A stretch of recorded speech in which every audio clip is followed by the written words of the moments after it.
ပိုင်းတောနက်ထဲကအိမ်အိုကြီးတောအုပ်တစ်ခုရဲ့အလယ်မှာလူသူမနီးတဲ့တစ်သားအိမ်အိုကြီးတစ်လုံးရှိတယ်။အဲ့ဒီအိမ်ကနှစ်ပေါင်းများစွာပစ်ထားတာမို့နယံတွေမှာမှုတွေတက်အမိုးတွေကလည်းဟောင်းလောင်းပေါက်ဖြစ်နေပြီးတညမှာတော့တငယ်ချင်း9ယောက်ဟာခရီးထွက်ရင်းလမ်းမပြီးအဲ့ဒီအိမ်ကြီးစီကိုရောက်လာခဲ့ကြတယ်။မိုးကလည်းတဲတဲမဲရွာနေတာကြောင့်တခြားသွားစရာမရှိပဲအဲ့ဒီအိမ်ထဲမှာပဲတညတာခိုးနားဖို့ဆုံးဖြတ်လိုက်ကြတယ်။ဒီအိမ်ကြီးကတမျိုးပဲနော်ငါတို့တကယ်ပဲဒီမှာအိတ်ကြမှာလားလို့မေမေကကြောက်လန့်နဲ့မေးလိုက်တယ်စိတ်မပူပါနဲ့မေမေကမိုးတိတ်ရင်ငါတို့ပြန်ထွက်ကြမှာပေါ့လို့အဖွဲ့ကောင်းဆောင်မင်းကအားပေးလိုက်တယ်သူတို့အားလုံးအခန်းထဲမှာမီးဖိုပိုးပြီးထိုင်နေကြတော့အပေါ်ထက်ကနေဒုံဆိုတဲ့ခြေတံပြင်းကြီးကိုကြားလိုက်ရတယ်အားလုံးငြိမ်ကြသွားပြီးအပေါ်ထက်ကိုမောကြည့်လိုက်ကြတယ်ဘာတူလဲမင်းကအော်မေးလိုက်ပေမဲ့ဘာတန်မှပြန်မလာဘူးခဏကြာမှာတော့သူတို့တွေကတယောက်ဖြစ်တဲ့အောင်ကအိမ်သာသွားခြင်းလို့ဆိုပြီးမီးအိမ်လေးကိုကင်ကအမှောင်ထဲကိုထွက်သွားခဲ့တယ်10မိနစ်လောက်ကြာတဲ့အထိအောင်ပြန်မလာတော့ဘူးအောင်ကြီးသူတို့တွေအော်ခေါ်ကြပေမဲ့တိတ်ဆိတ်ချင်းကသာအဖော်ပြုတ်နေတယ်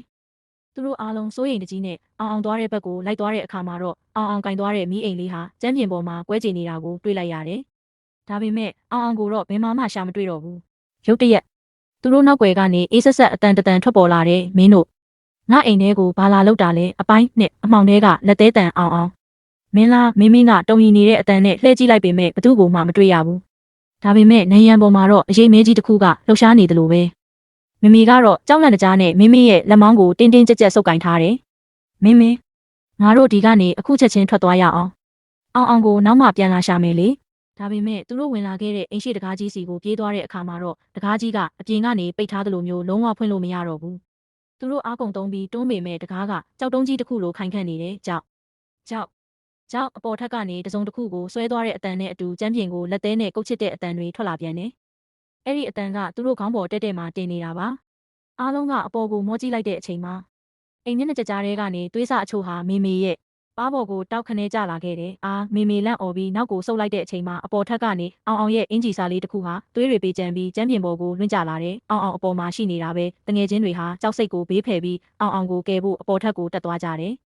လေကားထစ်တွေကနင်းလိုက်တိုင်းကျွီနဲ့အတန်ထွက်နေပြီးပတ်ဝန်းကျင်တစ်ခုလုံးကပုတ်စော်နံလာတယ်။အပေါ်ထက်ကအခန်းတစ်ခန်းရဲ့တကားဟာအနှဲငယ်ပွင့်ဟနေပြီးအထဲမှာဖျောင်းတိုင်မိန်လေးလင်းနေတာကိုတွေ့လိုက်ရတယ်။သူတို့တကားကိုအသာလေးတွန်းဖွင့်လိုက်တဲ့အခါမှာတော့အခန်းလယ်မှာအောင်ဟာကြောပေးပြီးထိုင်နေတဲ့အောင်မင်းစင်ပြေရဲ့လားမင်းကအနားကိုတိုးသွားပြီးအောင်ရဲ့ပခုံးကိုကင်လိုက်တယ်။ဒါပေမဲ့အောင်ကဖြည်းဖြည်းချင်းလှည့်လာတဲ့အချိန်မှာတော့သူ့မျက်နှာမှာမျက်လုံးတွေမရှိတော့ဘဲဟောင်းပေါက်ကြီးဖြစ်နေပြီးပါးစပ်ကနေသွေးတွေအဆက်မပြတ်စီးကျနေတယ်။သူကမင်းကိုကြည့်ပြီးခြောက်ချားဖွယ်ရာအပြုံးကြီးနဲ့ပြုံးပြလိုက်တယ်မင်းတို့လည်းငါနဲ့အတူဒီမှာပဲနေခဲ့ကြတော့လေအပိုင်း3သွေးတိုက်ပွဲအောင်ရဲ့ခြောက်ချားစရာမျက်နှာကြီးကိုမြင်လိုက်ရတဲ့အချိန်မှာမေနဲ့ကျန်တဲ့တငယ်ချင်းတွေဟာအသက်ရှူဖို့တောင်မေ့သွားကြတယ်အောင်ဟာလူမဟုတ်တော့ပဲတစုံတစ်ခုကပူးကတ်ထားသလိုမျိုးသူ့ရဲ့ခန္ဓာကိုယ်ကပုံမှန်မဟုတ်ပဲတောင့်တင်းနေတယ်အောင်မင်းမဖြစ်သွားတာလဲမင်းကအနောက်ကိုဖြည်းဖြည်းချင်းဆုပ်ရင်းမေးလိုက်တယ်ရုတ်တရက်အောင်ရဲ့ပါးစပ်ကြီးကမယုံနိုင်စရာကောင်းတော့အောင်ဟော့သွားပြီးလူတန်မဟုတ်တဲ့တရိษံဟိမ့်တန်ကြီးထွက်ပေါ်လာတယ်အဲ့ဒီနောက်သူဟာလေးဘက်ထောက်ပြီးနေရန်ပေါ်ကိုပင့်ကူတကောင်လိုအမြန်နှုံးနဲ့တက်သွားပြီးမျက်နှာချက်ပေါ်မှာကပ်နေလိုက်တယ်။ပြေးကြတော့မင်းကအော်လိုက်ပြီးအားလုံးလှေကားတိုင်းအောက်ထပ်ကိုဝုန်းတိုင်းကျဲပြေးဆင်းလာကြတယ်။ဒါပေမဲ့အောက်ထပ်ကိုရောက်တဲ့အခါအခြေအနေကပိုဆိုးသွားတယ်။ဧကန်ထဲမှာဖိုထားတဲ့မီးပုံဟာငိမ့်သွားပြီးတအိမ်လုံးအမှောင်တိကျသွားတယ်။အမှောင်ထဲမှာသူတို့ဘာကိုမှမမြင်ရတော့ဘူး။သူတို့ကြားနေရတာကတော့အောင်ရဲ့ခြေတံတွေနေရန်မှာပြေးလွှားနေတဲ့အတန်ပါပဲဟဲ့ငါကြောက်တယ်မေကငိုယိုပြီးပြောနေတော့မှပဲသူတို့အနီးနားကနေရှူးရှဲအသက်ရှူတန်ကြီးကိုကြားလိုက်ရတယ်မင်းကသူ့ဖုန်းမီးကိုအမြန်ဖွင့်လိုက်တဲ့အချိန်မှာသူတို့ရှေ့တဲ့မှာတင်ဖြူဖြော့ပြီးရှေ့လျားလုံးနဲ့လက်ချောင်းကြီးတွေဟာမေရဲ့ပခုံးပေါ်ကိုတင်နေတာကိုတွေ့လိုက်ရတယ်အဲ့ဒါအောင်မဟုတ်ဘူးအောင်ရဲ့နောက်ွယ်မှာကပ်ပါလာတဲ့အရက်ခုနှစ်ပေလောက်ရှိတဲ့ကြောက်စရာကောင်းတဲ့တရေမကြီးဖြစ်နေတယ်သူမရဲ့မျက်နှာကအရေပြားတွေလန်နေပြီးသပင်ရှည်ကြီးတွေကမြေပြင်အထိဖားရကြနေတယ်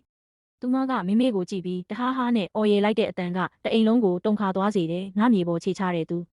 ဘသူမှအသက်ရှင်ပြီးပြန်မထွက်ရဘူးတရေမကြီးကမေကိုအမှောင်ထဲဆွဲခေါ်သွားဖို့စူးစမ်းတဲ့အချိန်မှာမင်းကဘေးနားမှာရှိတဲ့ထင်းချောင်းတစ်ချောင်းနဲ့တရေမကြီးကိုလှမ်းထိုးလိုက်တယ်တရေမကြီးကနာကျင်စွာအော်ဟစ်ပြီးနောက်ဆုတ်သွားတဲ့အချိန်မှာမင်းကအနောက်ဘက်ကပတင်းပေါက်တစ်ခုကိုတွေ့သွားတယ်ဟိုမှာပတင်းပေါက်ကနေခုံချကြမယ်သူတို့ပတင်းပေါက်စီကိုအပြေးသွားတဲ့အချိန်မှာပဲအပေါ်ကနေအောင်ကသူတို့ရှေ့ကိုပိတ်ရက်ပြီးခုံချလာတယ်အောင်ရဲ့လက်သေးတွေကဓားတွေလိုရှည်ထွက်နေပြီးမင်းရဲ့ရင်ဘတ်ကိုကုတ်ချစ်ဖို့ပြင်လိုက်တယ်။အပိုင်းလေးနောက်ဆုံးထွက်သက်ဇက်သိန်းအောင်ရဲ့လက်သေးတွေကမင်းရဲ့ရင်ဘတ်ကိုထိလူနီးပါးဖြစ်သွားတဲ့အချိန်မှာမင်းကဘေးကိုအမြန်လှိမ့်ဆောင်လိုက်တယ်။မင်းရဲ့အနောက်ကနယံမှာတော့လက်သေးရာကြီးတွေအထင်သားကြံရစ်ခဲ့တယ်အောင်။တတိထားစမ်းပါအောင်။ငါတို့ကမင်းတငယ်ချင်းတွေလေမင်းကအော်ပြောပေမဲ့အောင်ရဲ့မျက်လုံးတွေကတော့အသက်မဲ့နေသေးပါပဲ ရုတ်တရက်တရေမကြီးကအမှောင်ထဲကနေပြန်ပေါ်လာပြီးသူမရဲ့ရှည်လျားတဲ့သပင်တွေနဲ့မိမိရဲ့ခြေထောက်ကိုရစ်ပတ်ပြီးအပေါ်ထက်ကိုဆွဲတင်ဖို့စူးစမ်းပြန်နေမိမိဟာအော်ဟစ်ပြီးကျမ်းပြင်ကိုအတင်းကုတ်တွေထားရတယ်မင်းတခုခုလောက်ပါဦးမင်းဟာတအိမ်လုံးအမှောင်ကျနေပေမဲ့မိဘထဲမှာကြံနေသေးတဲ့မိခဲရဲရဲလေးတစ်ခုကိုသတိထားမိသွားတယ်သူကအဲ့ဒီမိခဲကိုအမြန်ကောက်ယူပြီးအနီးနားမှာရှိတဲ့ဟောင်းနှွမ်းနေတဲ့လိုက်ကားစားတွေကိုမီးရှို့လိုက်တယ်။၆တွေ့နေတဲ့အိမ်အိုကြီးဟာမီးတောက်တွေနဲ့အတူတမဟုတ်ချင်းထိန်လင်းသွားတယ်။မီးတောက်တွေကိုမြင်တဲ့အခါတရေမကြီးကကြောက်လန့်တကြားအော်ဟစ်ပြီးမိမိကိုလှုပ်ပေးလိုက်တယ်။အောင်အောင်လဲခေါင်းကိုအတင်းခါရမ်းပြီးကျမ်းပြင်ပေါ်လဲကျသွားတယ်။မီးလင်းရောင်အောက်မှာတရေမကြီးရဲ့ခန္ဓာကိုယ်ဟာတဖြည်းဖြည်းအရီပျော်ကျသလိုမျိုးပျောက်ကွယ်သွားတော့တယ်။အောင်မြန်ထမိမိနဲ့ကြံတဲ့တငယ်ချင်းတွေကသတိပြန်လဲခါစအောင်ကိုတွဲပြီးမီးတောက်တွေကြားကနေအိမ်ရှိတကားစီကိုအတင်းပြေးကြတယ်။ဒီတစ်ခါမှာတော့တကားကြီးကအလိုလိုပွင့်ထွက်သွားတယ်။သူတို့တွေအပြင်ကိုရောက်ချင်းအနောက်ကိုလှည့်ကြည့်လိုက်တဲ့အခါတအိမ်လုံးဟာမီးတောက်တွေကြားမှာပြာကျလို့သွားပါပြီ။မိုးကလည်းတဖြည်းဖြည်းဆဲသွားပြီးအဝေးကနေမိုးတောက်အလင်းရောင်လေးထွက်ပေါ်လာတယ်။အားလုံးဟာမြေကြီးပေါ်မှာမောဟိုက်ပြီးလဲကျနေကြတယ်။အောင်ကတော့သူ့မျက်လုံးတွေကိုပြန်ဖွင့်ကြည့်ပြီးဘာဖြစ်ခဲ့မှန်းမသိတဲ့ပုံစံနဲ့ငါပဲရောက်နေတာလဲ။ငါမျက်နာကဘာလို့ဒီလောက်နာနေရတာလဲလို့တိုးတိုးလေးမေးလိုက်တယ်။သူတို့အားလုံးအသက်ဘေးကလွတ်မြောက်ခဲ့ကြပေမဲ့အဲ့ဒီညကအဖြစ်ပြက်ကိုတော့ဘယ်တော့မှမေးနိုင်ကြတော့မှာမဟုတ်ပါဘူး။အထူးသဖြင့်အောင်ရဲ့ကြောကုန်းပေါ်မှာထင်ကျန်နေခဲ့တဲ့ရှည်လျားတဲ့လက်သေးရာကြီး၃ခုကိုကြည့်ပြီးသူတို့အားလုံးကြောချမ်းနေကြတော့မယ်ဖြစ်ပါတော့တယ်